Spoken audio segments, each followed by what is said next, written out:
levem para o hospital. Não fique.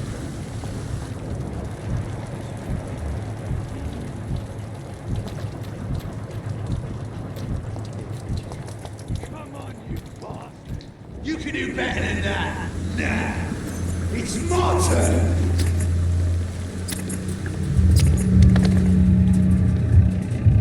Rotten or pristine, each heart contains the seeds of life. Drink at this river, try it all.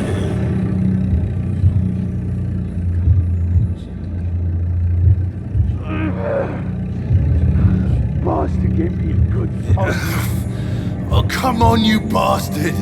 I won't bite. Sir, please. You've lost too much blood. Calm yourself.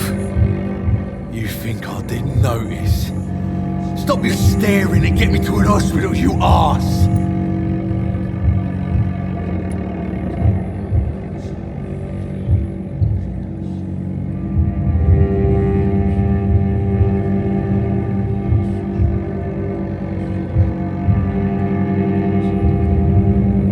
Insulting a good Samaritan. Not exactly the way to get rescued.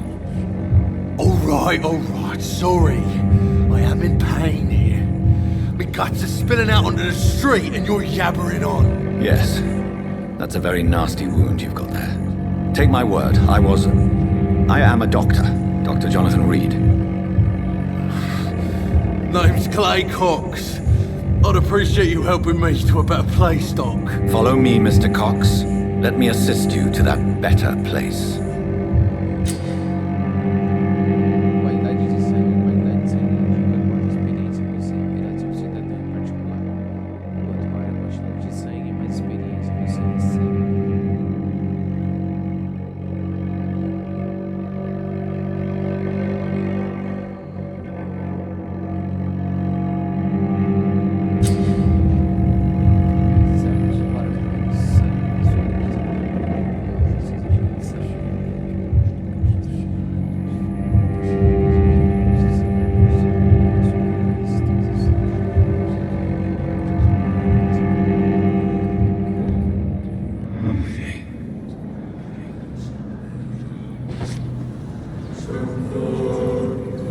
Bring this fading light into the shadows. Dance with him the dance of life and death.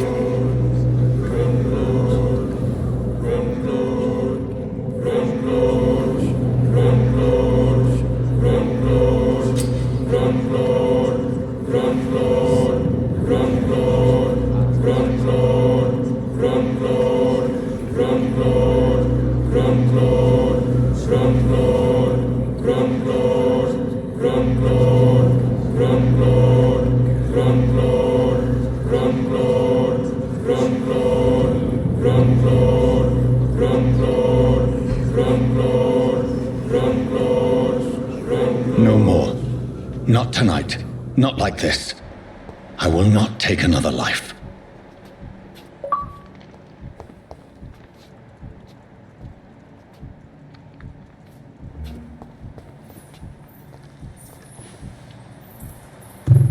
Did I black out?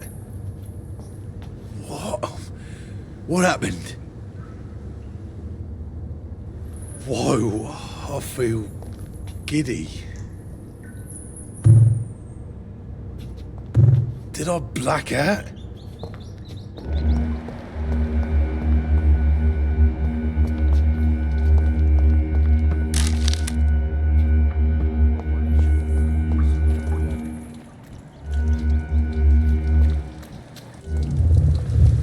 It is wise for the huntsman to sometimes let his prey go, but no famished hunter can run for long.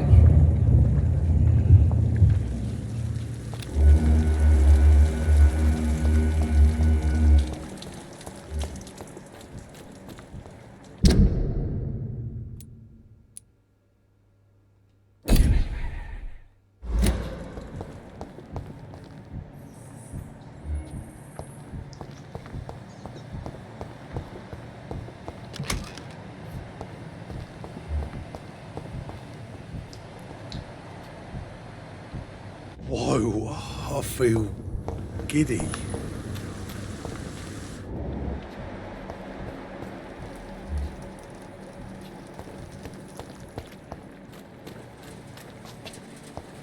I cannot enter.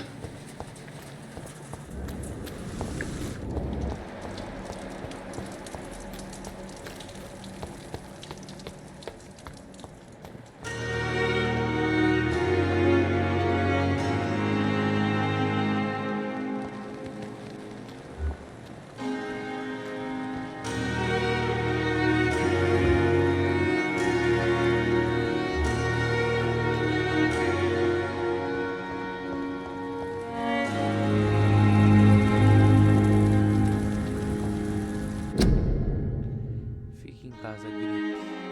Frequentemente se agrava com o quadro de pneumonia. A natureza ajuda a pessoa a ficar em casa.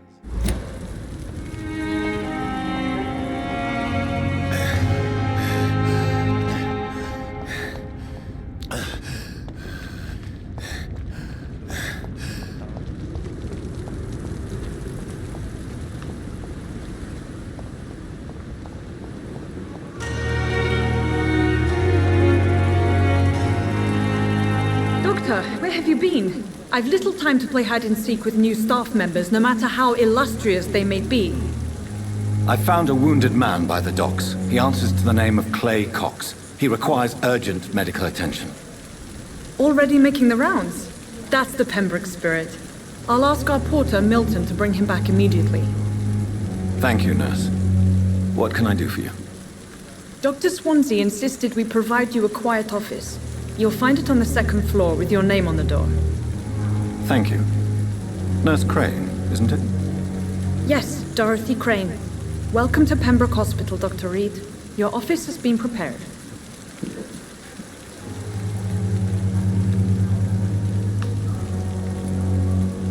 I would like to ask a few questions first.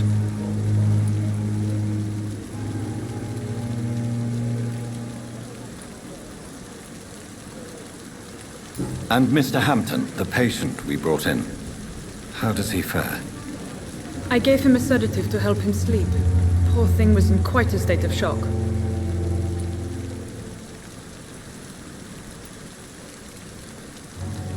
What kind of man is Dr. Swansea? Well, you accepted the job from him. I thought you would have known about your employer.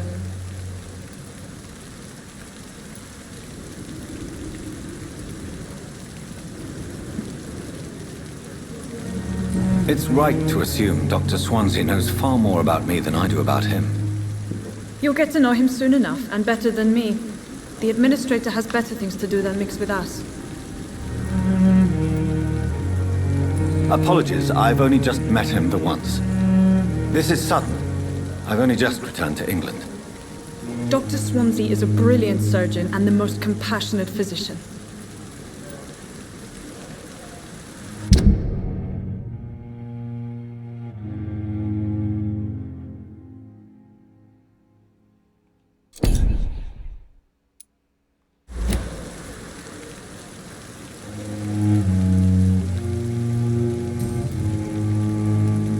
If you could point me in the direction of my room again, nurse.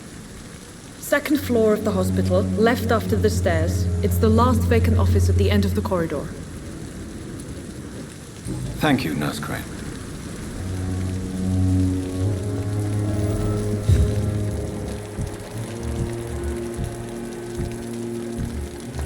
Perhaps I should have considered the offer from that Cadigan fellow.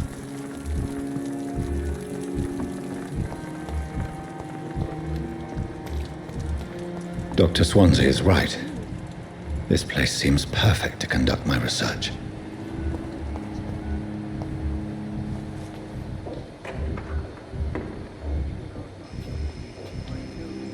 I wish I could be sick again.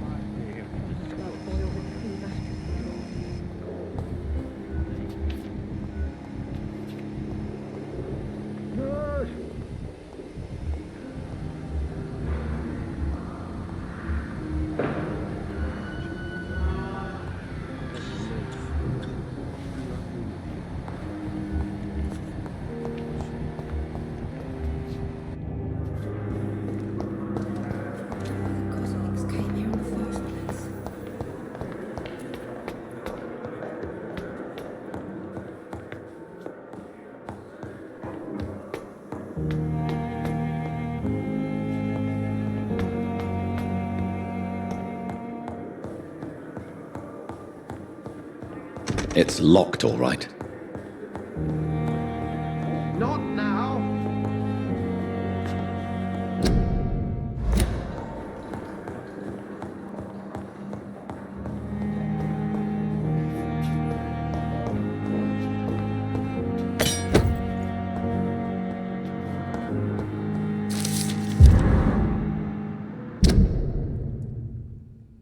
Prontuário de paciente transexual de sexo masculino, 28 anos, médico responsável dos últimos díptes, estado em liberação, data da admissão, 16 de setembro, data da liberação a ser definida, observação. O rosto do paciente sofreu queimaduras graves e foi desfigurado por uma bomba durante a guerra. Mesmo com o uso de sedativos fortes, ele afirma frequentemente sentir dores nas feridas, como se as chamas de queimassem sobre ele. Segundo o que ele diz, exatamente dos tecidos cicatrizados não indicam traço de inflamação, infecção ou inchaço. As cicatrizes estão limpas. Seria este um caso de dano persistente a nervos? O paciente está sempre se preocupando pela própria desfiguração. Poderia ser um caso de culpa do sobrevivente? Dores fantasma manifestando-se como punição por não morrer com seus companheiros.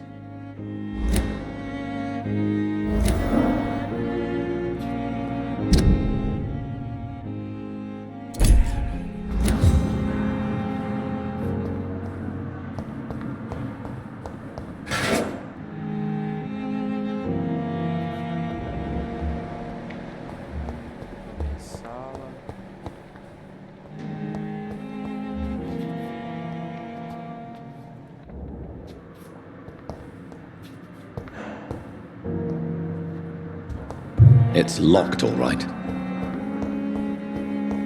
It's locked. This must be the place. It's definitely away from prying eyes.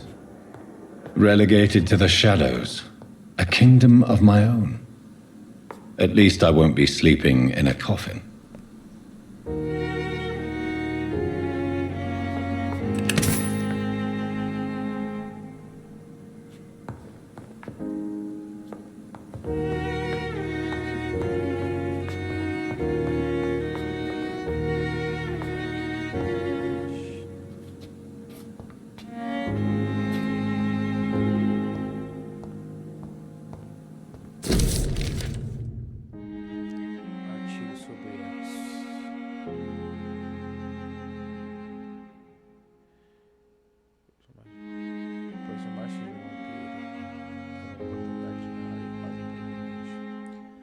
Possibilidade de observar o seu físico intrigante e suas características psicológicas, seu brilhar científico e racional. Eis que algumas das habilidades mais fascinantes que já observei nos últimos 10 anos ao entrevistar alguns vampiros, ou eco, como eles preferem ser chamados. Velocidade sobrenatural. Vampiros podem agir e se movimentar como um mortal em todas as suas ações, mas para um olhar treinado, é possível ver que eles têm sentidos aguçados e reagem mais rápido que qualquer mortal. Em certas ocasiões, susto, surpresa e necessidade de fugir, vi que um vampiro se movimentar tão rápido que parecia ter desaparecido e reaparecido em outro lugar. O olho humano é incapaz de seguir os movimentos deles quando agem dessa maneira. Mas não se trata de teletransporte ou desmaterialização, trata-se apenas de velocidade sobrenatural. Para mim, é um atributo felino que permite correr, esquivar e pular mais rápido em maiores distâncias do que nós. Também notei que tal velocidade parece deixá-los exaustos e que estão sujeitos a limitações físicas. Mesmerização. Uma habilidade mais poderosa que um vampiro pode usar é a capacidade de forçar o mortal a obedecê-lo. Chamado esse atributo de mesmerização, porém, não tem nada a ver com a habilidade de um mortal alterar o estado mental de um indivíduo. Vampiros podem influenciar o mortal como bem entende e podem até destruir sua mente. Um vampiro que entrevistei me disse que quanto mais o indivíduo resiste, mais permanente será o dano causado. Como se o vampiro literalmente quebrasse a psique do alvo. O mesmo vampiro explicou que é necessário ter para dominar essa habilidade. O resultado que levaria a não se constituir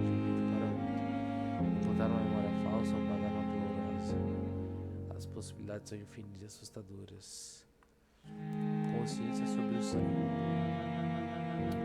Talvez esta seja a habilidade mais catastrófica de todas, já que é a causa de inúmeras tragédias tanto para nós como para vampiros. Vampiros anseiam por sangue, eles têm de usar sua força de vontade para evitar beber desfreadamente toda a gota de sangue que aparece na sua frente. Eles precisam de sangue para funcionar e usar todo o seu potencial dos seus atributos sobrenaturais.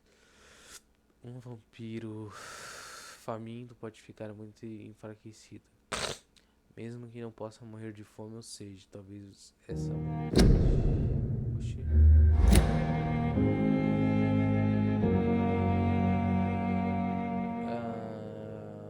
Morrer de fome, talvez a vontade e necessidade de sangue explique o motivo dos vampiros serem tão tristes por ele. Um vampiro confessou que às vezes sangue pode cegar, já que o cheiro atrativo deles são tão fortes.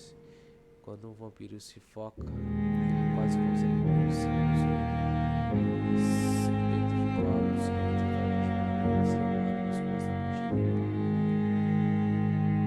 mesmo um vampiro que me disse que ele consegue perceber esse tal constantemente. Em alguns casos pode detectar doenças, roupas ou itens infectados em uma área de serviço de verdade. Então poder ver tantas explicações médicas que é até impossível de acreditar.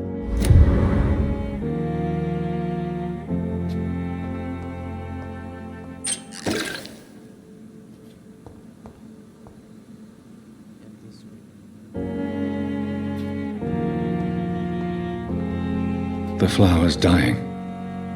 It needs water. Cadê a pia?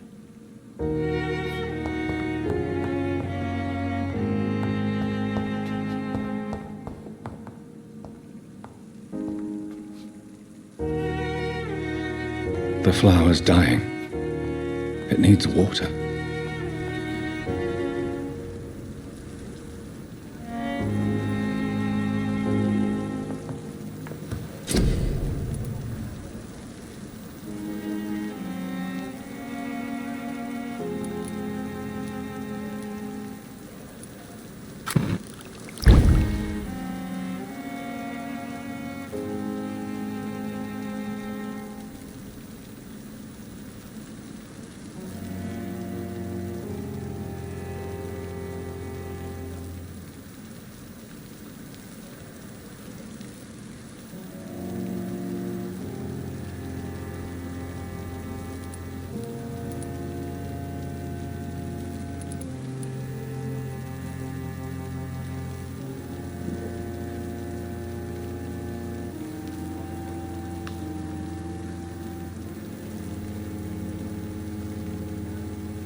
William Bishop's blood is much more unstable than human blood and shows extensive mutation. But this is not what happened to me. I must keep on searching. The sun is about to rise. I can feel it. I'll continue tomorrow night. I have so much time now.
If I'm to stay here until my research is complete, I'd better learn to hide my true nature from the mortals.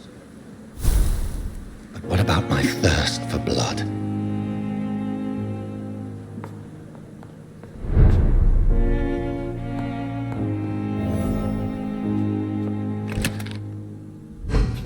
Come on, I don't have all night.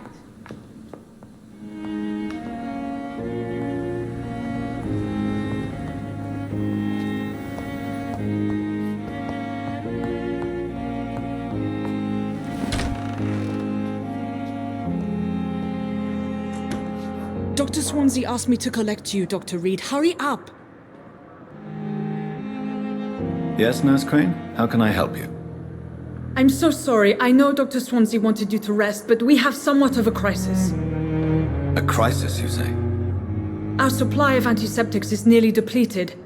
I was hoping there was another box up here, but...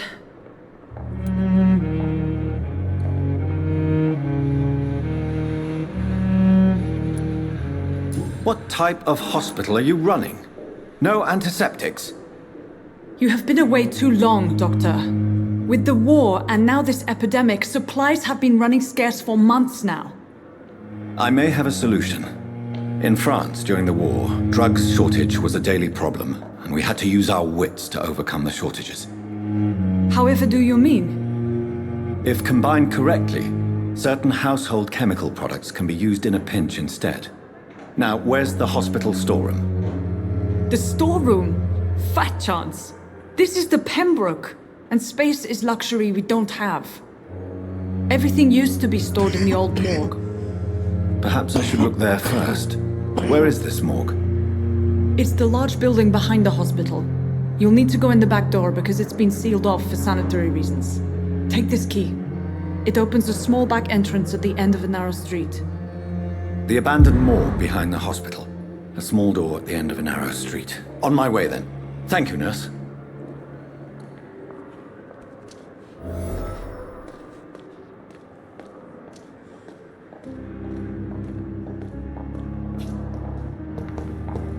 I cannot enter.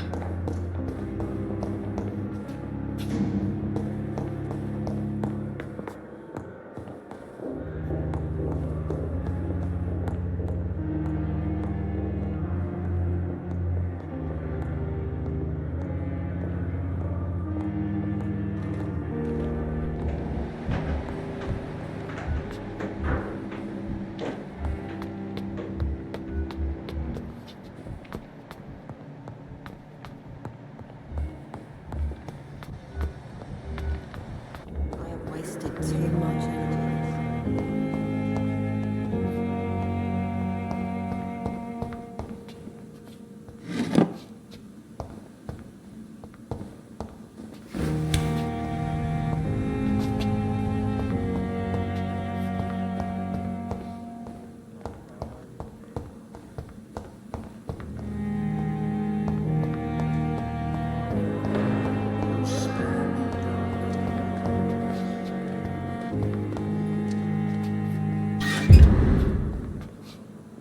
It's locked. Good evening, nurse. Good evening, Doctor. I don't think we've been introduced yet. My name is Pippa Hawkins. And I'm Dr. Jonathan Reid. Dr. Swansea has recently offered me a position in this hospital. Well, it's a euphemism that your help will be appreciated, Doctor.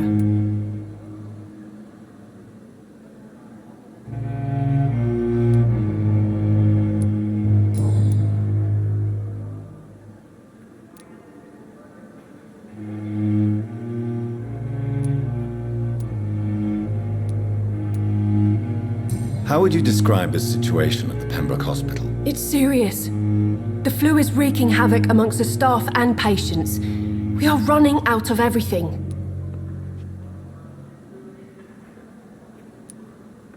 You must get a hold of yourself, nurse. Sorry, I'm exhausted. No one has any idea when this epidemic will be over. Nurse Hawkins, the Spanish flu won't last forever. Even the Black Plague didn't kill everyone. I wish I could believe you. But what if this epidemic was worse? What if in the end, Nobody was spared.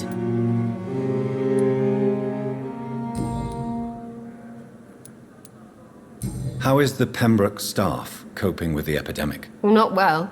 Milton, the ambulance driver, is even more grumpy than usual, especially concerning doctors.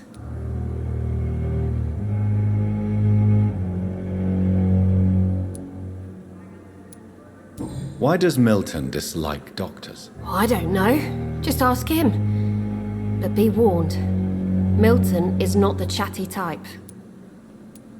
Why is Milton grumpy on a daily basis?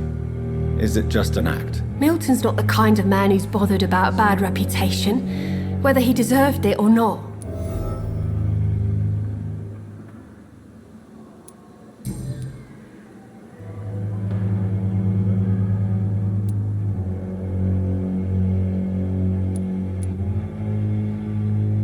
How long have you been a nurse? Well, long enough to see that the epidemic is winning.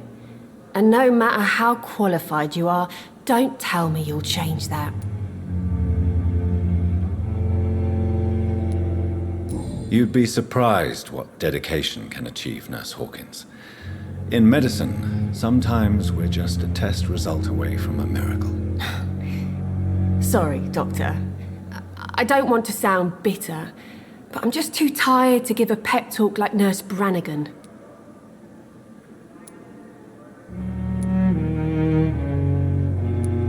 How long have you been a nurse? Well, long enough to see that the epidemic is winning. And no matter how qualified you are, don't tell me you'll change that. You'd be surprised what dedication can achieve, Nurse Hawkins.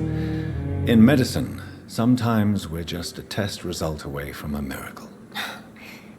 Sorry, Doctor. I don't want to sound bitter, but I'm just too tired to give a pep talk like Nurse Brannigan.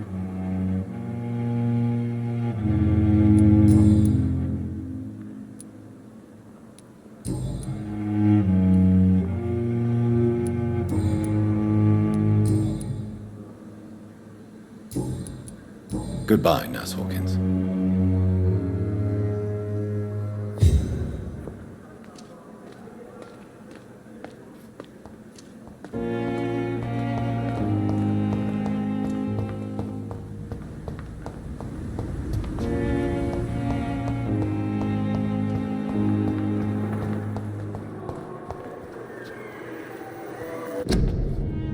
Precisa de enfermeiros Damn. The pain. It's here again. Você atrapalha a defesa nacional.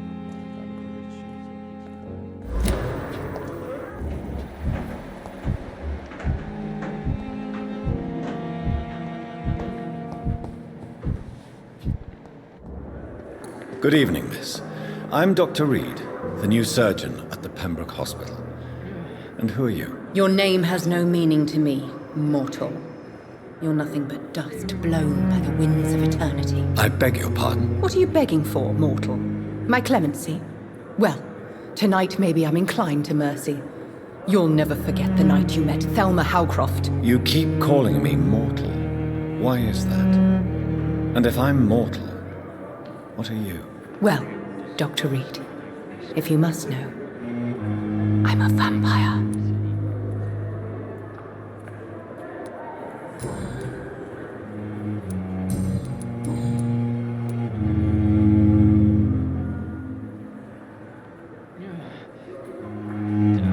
And why do you believe you're a vampire? I don't need to believe anything. It is what I am. It is what I feel within this hollow shell of flesh. Please, describe to me how you feel. What is it like to be a vampire? I can hear my body crumble from the inside as my flesh cracks and fades. I sense the last pulse of pustulant blood within my drying veins. I need new blood. I see. Have you ever heard of Cotard's syndrome, Miss Howcroft? Never. It's a mental illness discovered by a French neurologist named Jules Cotard. The affected patients are delusional. They believe that they are putrefying, that they are dead, a ghost or a ghoul, Or in your case, a vampire. Delusional, you say?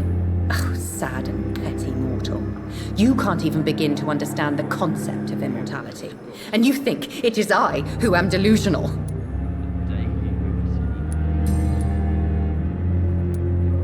I'm assuming you must be a patient here. Am I right, Miss Howcroft? It's only a cover. To hide from my enemies. I can leave whenever I want. As a woman, a spirit, fog, or bat.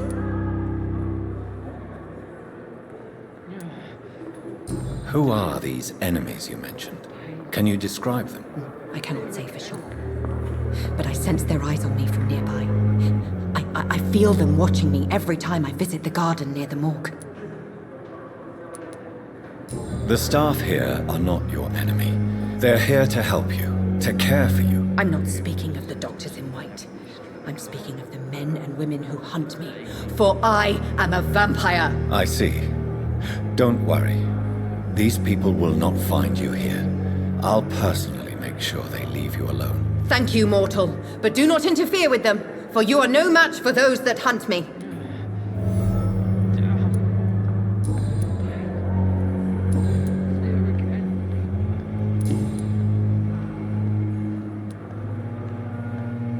Who are you really, Miss Howcroft? I mean, apart from being a vampire. Is that not enough for you, puny mortal? What do you require? Proof of my powers? I'm curious to know who you were before becoming a vampire. No, it's such a long time ago, I don't remember. Centuries of unholy life can have strange effects on one's minds, you see?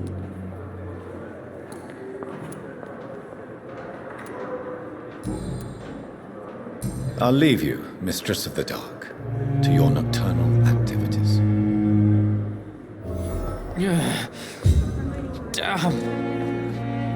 Good evening, sir. Can I help you? Unless you're here to fix my face. No. I don't think you can help me. I'm Dr. Reid. I've recently taken the position of head surgeon here. War injuries, am I right? You guessed right, Doctor. German shell took my pretty little mug right off. But they still call me Thomas Elwood.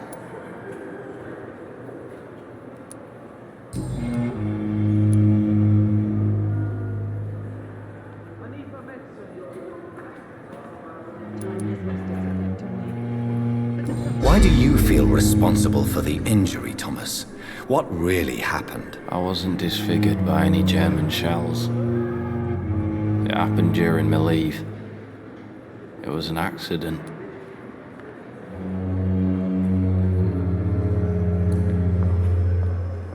Tell me what really happened then. I went with a whore in Rouen. Dead drunk I was. The hotel was a shithole. There was a fire that night. Did you start the fire? Were you trying to avoid going back to the front? That's not uncommon, you know. No. It's just that I was asleep when the flames reached the room. The girl was long gone. Bitch never woke me up. Left me to burn.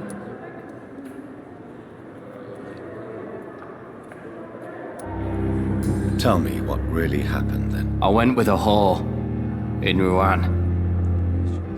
Dead drunk I was. The hotel was a shithole. There was a fire that night. Did you start the fire? Were you trying to avoid going back to the front? That's not uncommon, you know. No. It's just that I was asleep when the flames reached the room. The girl was long gone. Bitch never woke me up. Left me to burn. Why lie about it? Come on. It's one thing to come back disfigured by the Germans, and it's another to get injured in an accident that could have happened to anybody.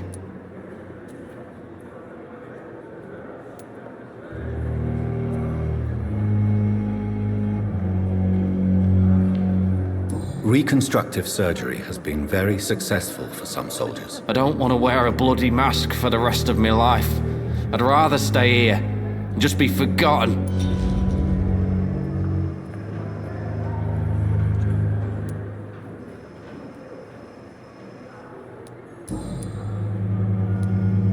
How is your stay with us, Mr. Elwood? Oh, it's bliss.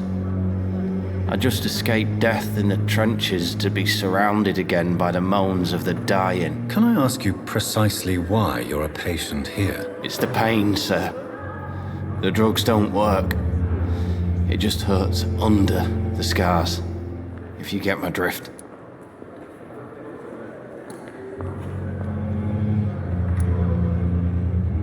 Who is treating you? Is someone in particular looking after your case? Nobody since the old and tired doctor spoke to me. Started to think I was forgotten about. Wouldn't blame you. You don't seem worried by that. My face hurts so much more when I smile or cry. I've learned it's easier not to speak. But be assured I'm smiling inside. Can I do anything for your pain? Nurses gave me a bunch of pills. No effect. Told you. It's like the flames are under my skin, burning away. But the suffering continues.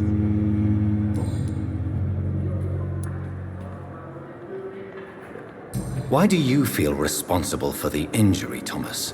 What really happened? I wasn't disfigured by any German shells. It happened during my leave.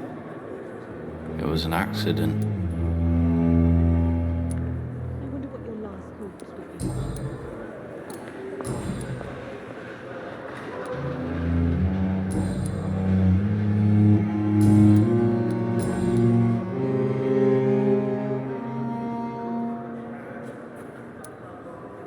Where were you stationed, sir? Did you serve for long? I really don't want to talk about all this shit. No offense. I was pushing too much. I served in France myself. I just wanted to know what happened to you. You were an officer, weren't you? Then I doubt we fought the same war, sir. No offense. How close are you to Miss Horcroft?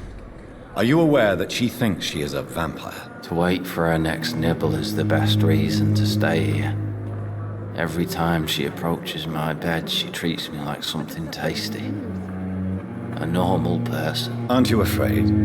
She may hurt you if the game goes too far. She's quite harmless, I can assure you. Her head's broken inside is all. While I'm busted on the outside. But she's still beautiful. Living proof that there's hope for me.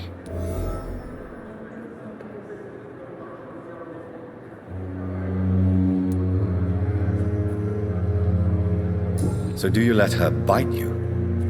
You know that's not sanitary. And why not?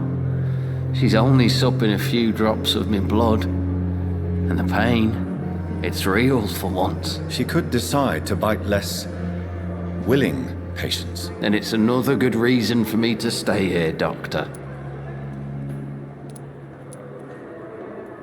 You do realize she's mentally disturbed. It's called the Cotard syndrome. She truly believes she's a vampire. In her madness, she never refers to my scars. And frankly, if I could, I'd join her world. It seems much more fun than the real one.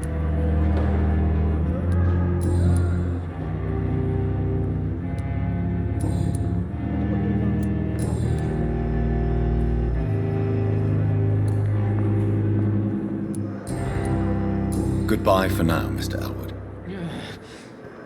Damn. The pain. It's here again. Good evening, Miss Howcroft. How are you tonight? I need blood, Doctor. Warm, rich, vibrant blood.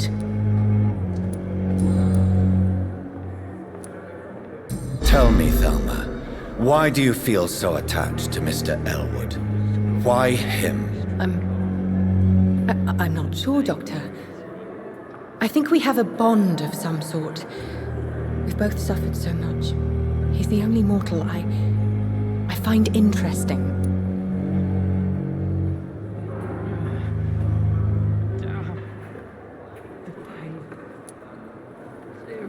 Do you plan to make him a vampire too? Of course not. How could I inflict my curse on anybody else? I'm not that cruel, Doctor. Would you say you and Mr. Elwood are romantically involved? No. No, Thomas is a delicate soul. Even though he disguises it. But I am not the woman he needs. No, for I am a vampire, Doctor.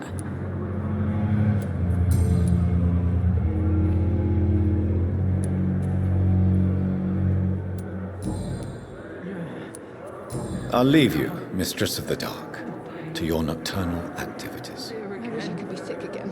Feel my blood boil with the fever.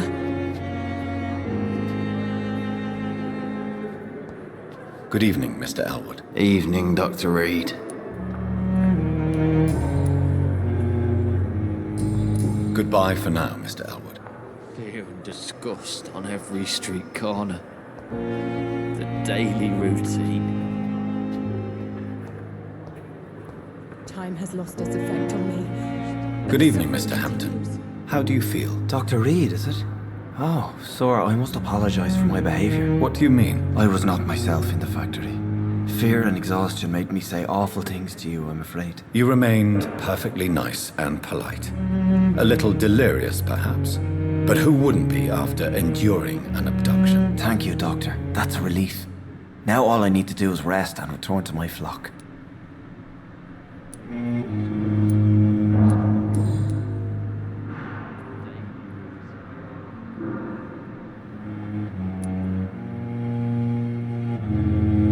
What is the general situation in the East End docks? The situation has always been tough, with a lot of tensions between the gangs and the Dockers Trade Union. The Wet Boot Boys are very nervous since they lost their leader.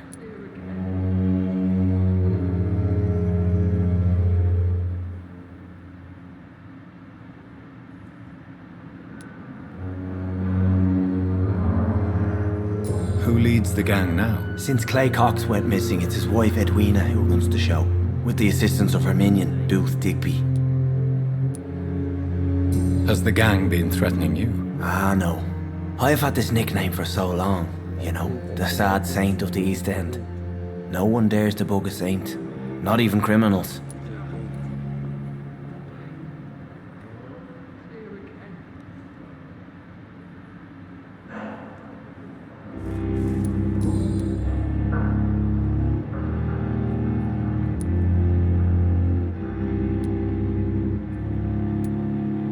Do you know Tom Watts, the bartender from the Turtle? I met him before I found you in the canning factory. Tom? Yes, of course. Always the helping hand, good old Tom. Without men like him, corruption and despair would have wiped out the East End long ago.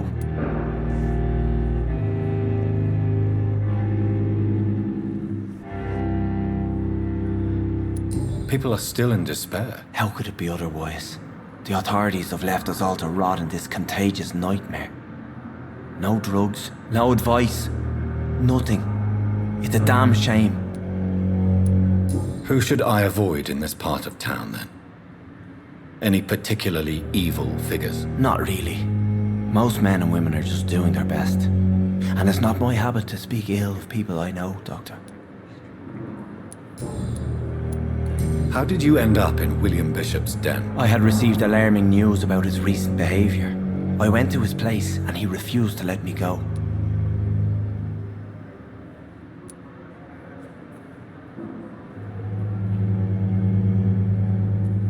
Why did he abduct you? William was an alcoholic. His addiction suddenly changed to blood. I don't know why. Just like a patient I met here. This Miss Hawcroft. You dared to enter this awful place alone. You're a hero, Mr. Hampton. Or a fool. I'm just a man trying to help his friends, Dr. Reid. William Bishop was a conflicted soul, searching for light.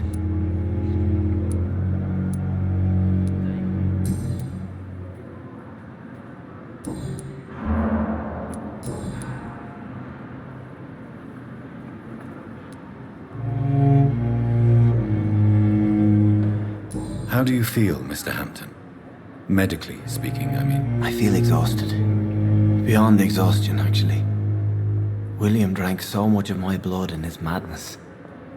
I feel empty. You're in good hands here. Dr. Swansea is well versed in blood transfusion, and I'm sure he'll take the best care of you. Thank you, sir. I believe all I need is rest. And then I can go back to the people who need me.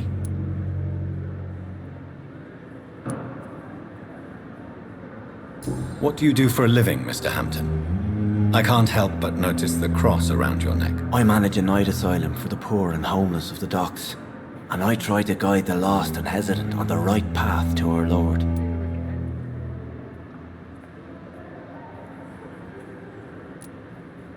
Are you a priest, Mr. Hampton? A deacon, maybe? Not at all, Doctor. I'm just a man of faith willing to preach the good word. Why didn't you use your cross against William Bishop? To repel him somehow? That's a very strange question, Doctor. A cross is no magical token, if that's what you were trying to say. Not mine, anyway.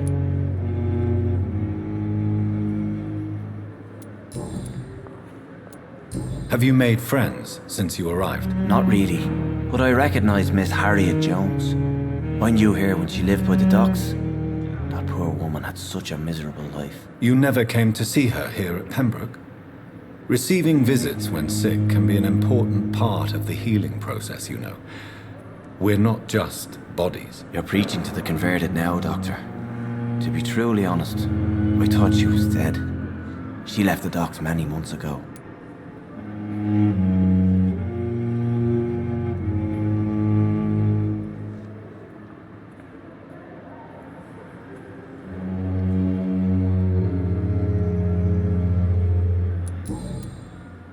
Goodbye, Mr. Hampton. We'll talk again later.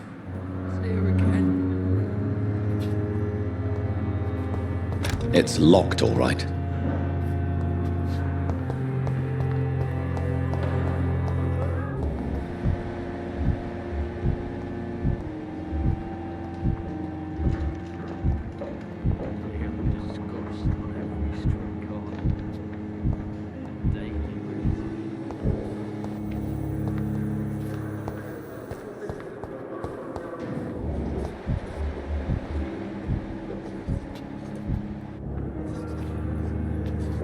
Good evening, Nurse Hawkins. Good evening, Dr. Reid.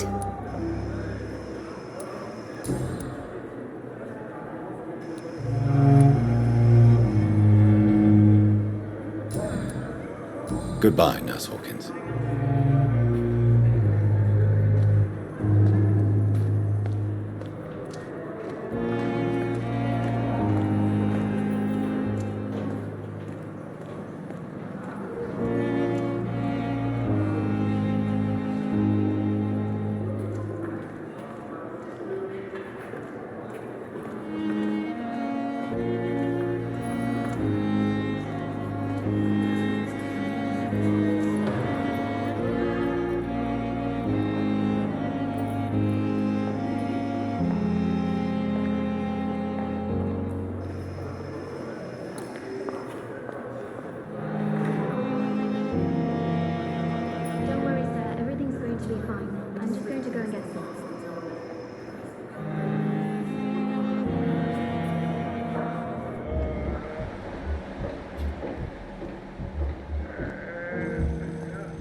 As for me, what a blundering idiot.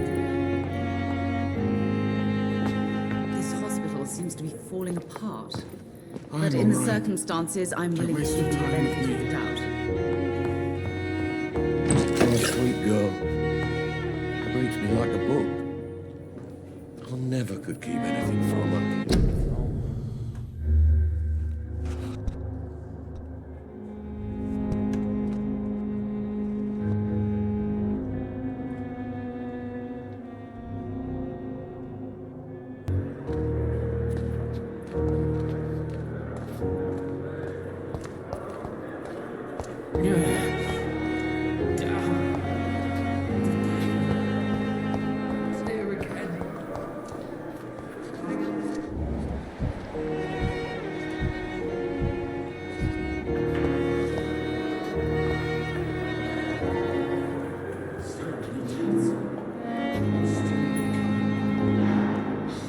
be sure we're making a difference.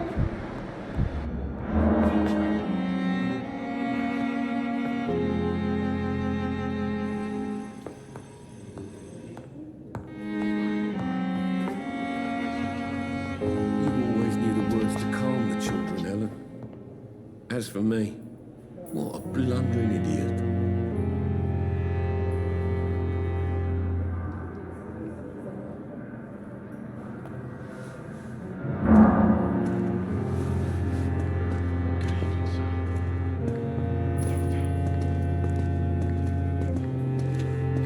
I will not let you down, my boy. Good evening, sir. I'm Dr. Reid. I believe we're going to be colleagues. Reid? Yes, I've been informed about your arrival. I'm Waverly Ackroyd. Welcome aboard, I suppose. Does my arrival inconvenience you in some way, Dr. Ackroyd? Let us just say that I don't particularly share Dr. Swansea's enthusiasm for hiring you. What we need here are reliable professionals, not overrated dabblers.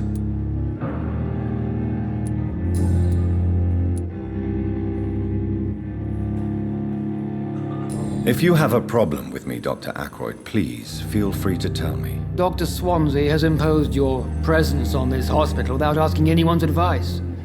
The benefit of his position. But I don't agree with it. I know we've never met before, but I believe this hospital could use all the help it can get. You will agree with that, I'm sure. Oh, but I have heard about you, Dr. Reid. Of course, you can't say the same about me, since I have not wasted my time courting the press.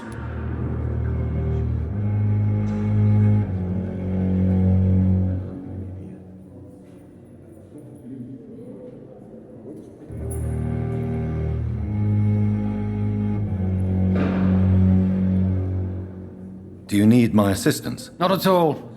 I'm sure that you are used to gaining people's trust with your impressive skills. Well, it will not be the case with me.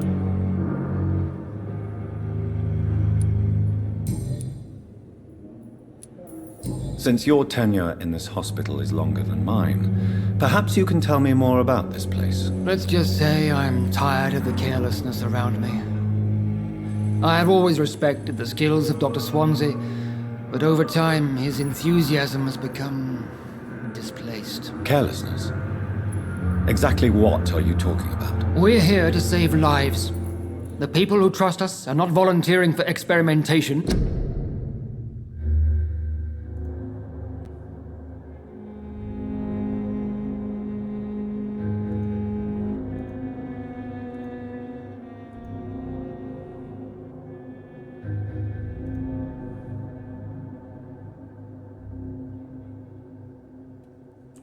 They're here to be healed. I don't intend to run any radical experiments, Doctor. Even if I, as any good practitioner should, express an interest in pushing the boundaries of medical research. Modern medical methods were created through audacity and ego. But there are rules in our line of work, and they're here to protect our patients.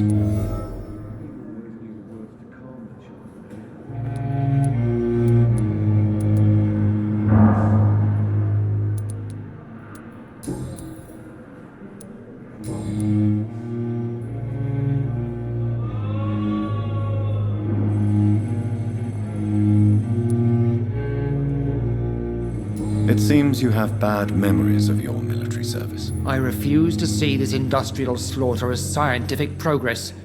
War only reveals the worst in men. We can at least agree on something, Dr. Ackroyd.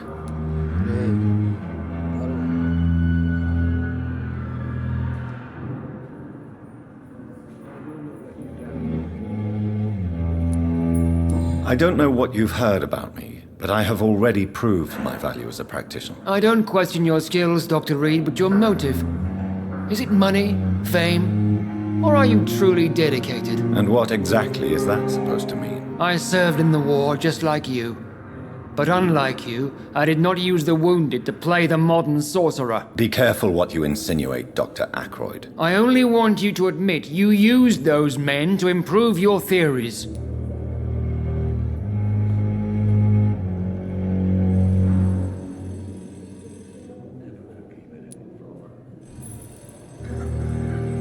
This is ridiculous. My blood transfusion technique saved many lives, and you know it. You see? That is exactly what I hate about people like you. You avoid this kind of accusation instead of facing reality.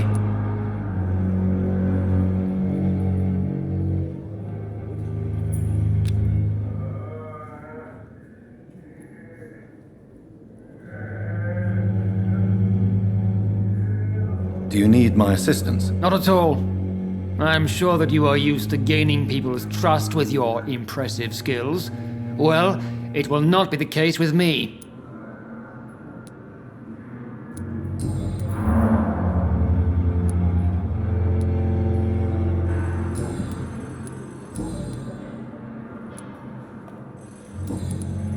Thank you for your time. We'll talk later.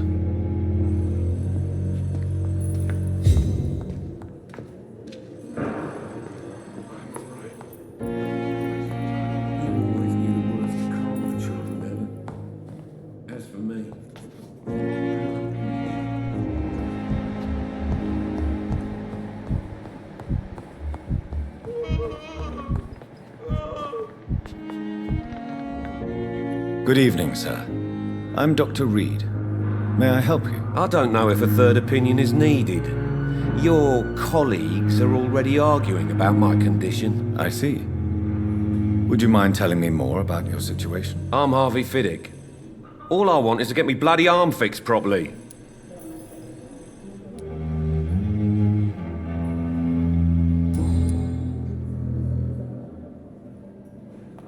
Tell me about yourself, Mr. Fiddick. I'm just a regular guy waiting to get his arm fixed, so I can return to work and to my family. I was more curious about what you were doing before being hospitalized. I'm a carpenter, and a good one too.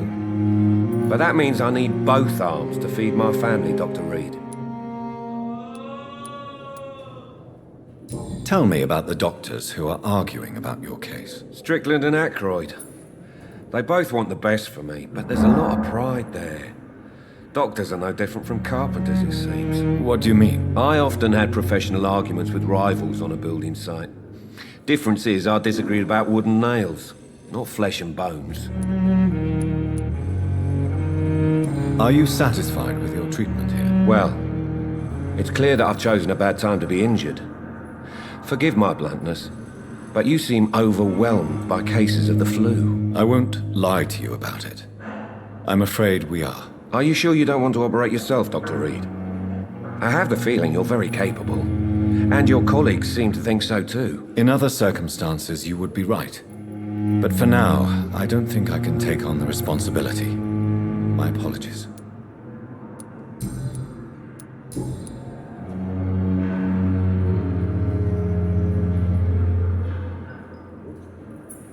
Is there anything else that's bothering you? Can I help in any way? I'm all right. Considering the state of this place, I should consider myself lucky, I guess.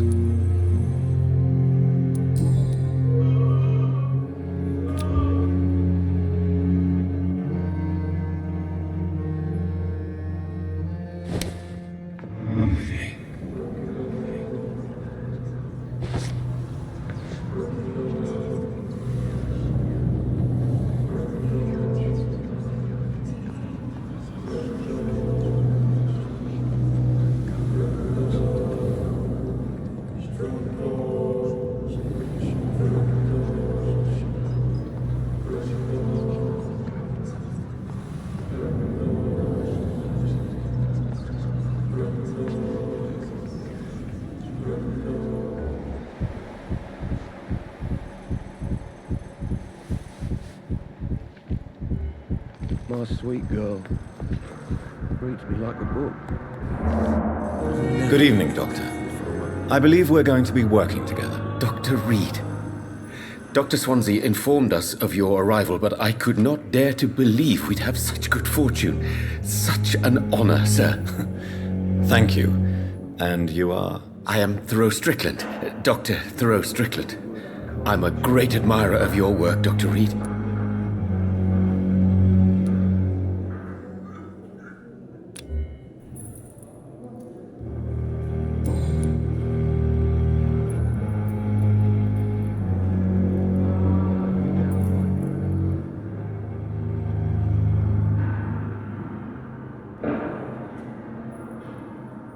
Please, could you tell me something about yourself? I'm a great admirer of your work concerning blood transfusion, Dr. Reid. I run my own experiments. I'm convinced it's the future. I based my technique on my mentor's research. He helped me perfect my method. What is yours? I'd rather not talk about it. For now, it's just theories and first approach. My process is purely experimental and unsuccessful. As long as you're cautious and methodical, you may remain empty-handed, but you won't fail. You're not the first one to warn me, but I am convinced knowledge is the main weapon against the ravages of this epidemic. What made you choose to be a doctor? I'm not ashamed to admit you and your work have inspired me. I am honored to have the opportunity to work by your side.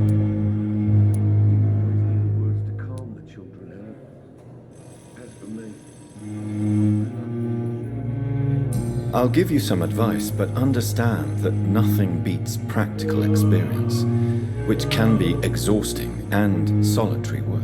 Of course, sir. And don't worry, I will never allow myself to be a burden, neither to you nor this hospital.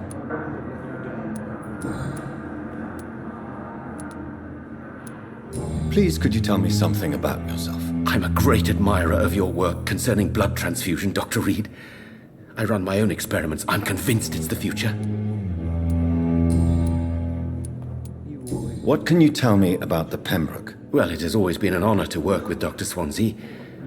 But with your arrival, I can't think of a better opportunity to learn about blood transfusion.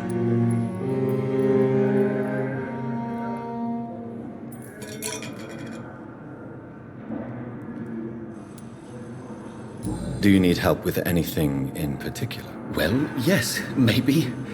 I'm waiting for a batch of products I ordered for my personal research, yet my supplier seems to have vanished. Do you want me to play the errand boy for you? Oh no, Dr. Reid. But if you went personally to his shop, what with your reputation and all, he wouldn't dare to refuse the products I need. I see. Well, give me the address, for I may pass by if I have time.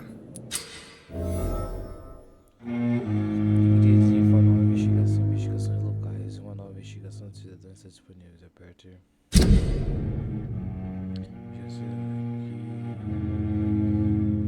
Sobre cidadãos de acordo com o distrito. Para iniciar e rastrear nova missão de cidadãos.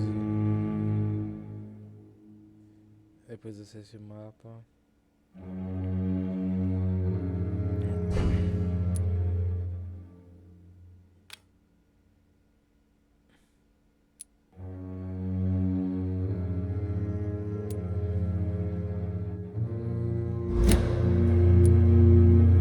You seem quite optimistic. It's a rare and precious attitude in these difficult times. I'm convinced that this epidemic is a test of endurance and dedication for us men of science. Questions remain about our capacity to resolve the situation. True. Last summer, during the first wave of the epidemic, I used to joke with Milton about the extra work. We're not smiling now.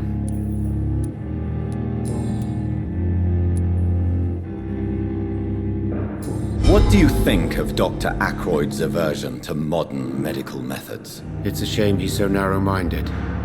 Dr. Swansea taught me that science is about exploring uncharted territory.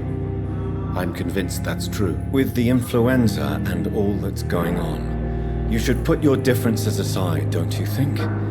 Why is it so difficult to work together? I believe that if Dr. Ackroyd had been the one to discover the transfusion process, he would be the first to recommend its use. So you believe it's just a question of jealousy and pride? Dr. Ackroyd is as proud as he is blinded by his obsolete concept of medical science.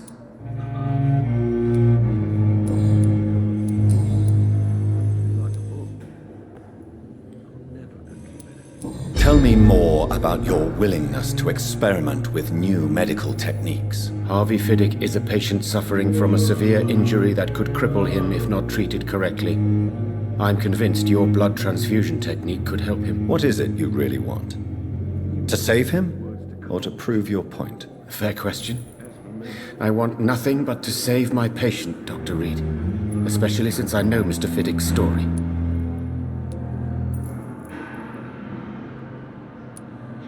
Tell me Mr. Fiddick's story. Our first diagnosis was compromised because Mr. Fiddick lied to us about the real origin of his injury.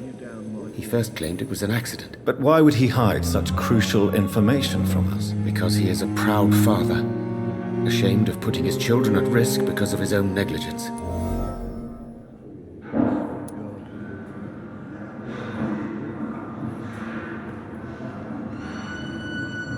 This personal involvement could also appear to be a lack of impartiality. You must know that a good surgeon must remain neutral. I agree. But that does not excuse Dr. Ackroyd's behavior, a man who did not even take time to converse with his patient. Do you think keeping his distance was a mistake? All I know is that I'm taking care of human beings, with desires, hopes and fears. Not some biological machine comprised of blood, bones and flesh.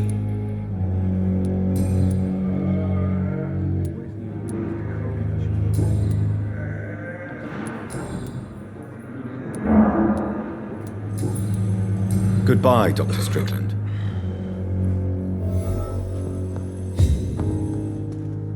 Good evening, Mr. Fiddick. Good evening, Dr. Reid. Any news about my operation?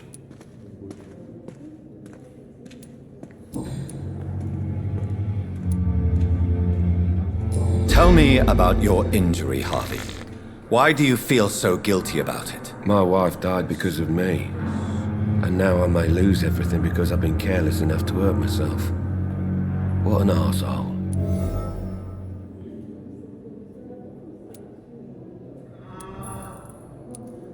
You can't hold yourself responsible for your injury, Mr. Fiddick. Unless you tried to hurt yourself. Of course I didn't hurt myself. But I can't work until my arm is fixed. My children need to eat, Doctor. How could your job be responsible for your wife's death? I was working a double. She went out to bring me a hot meal and got caught in a German bomb raid.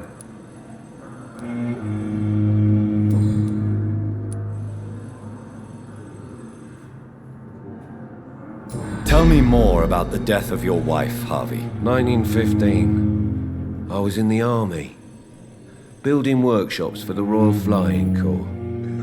Helen was happy I wasn't sent to the front. What happened? The Germans sent Zeppelins to bomb the construction site, but they missed their target. My wife was bringing my dinner when the bombs fell.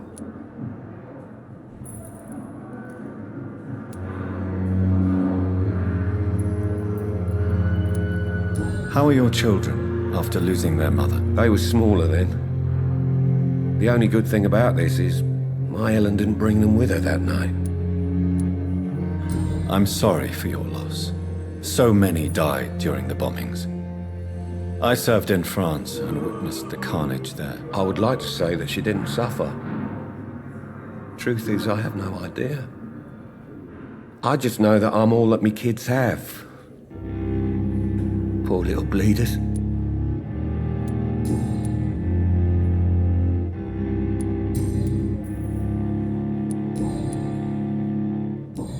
Goodbye for now, Mr. Fiddick. I'll see you later. You always knew the words to calm the children, Helen. As for me, what a blundering idiot. Good evening, sir.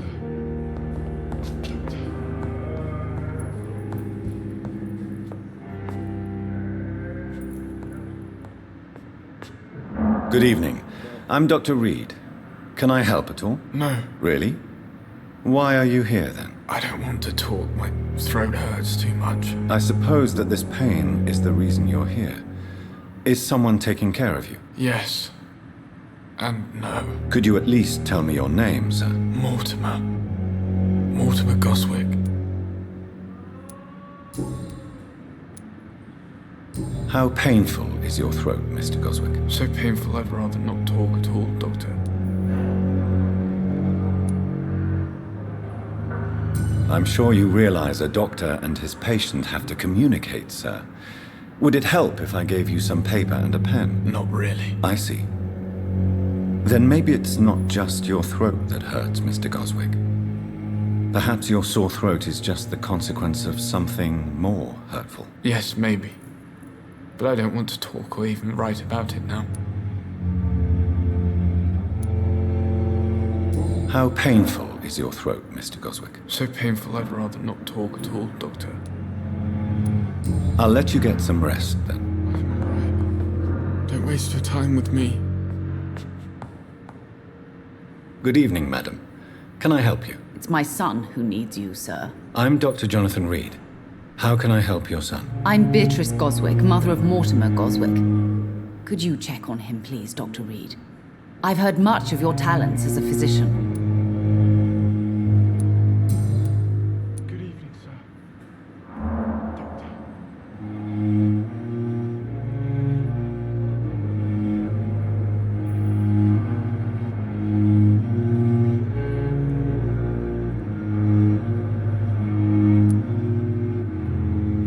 What can you tell me about yourself, Mrs. Goswick?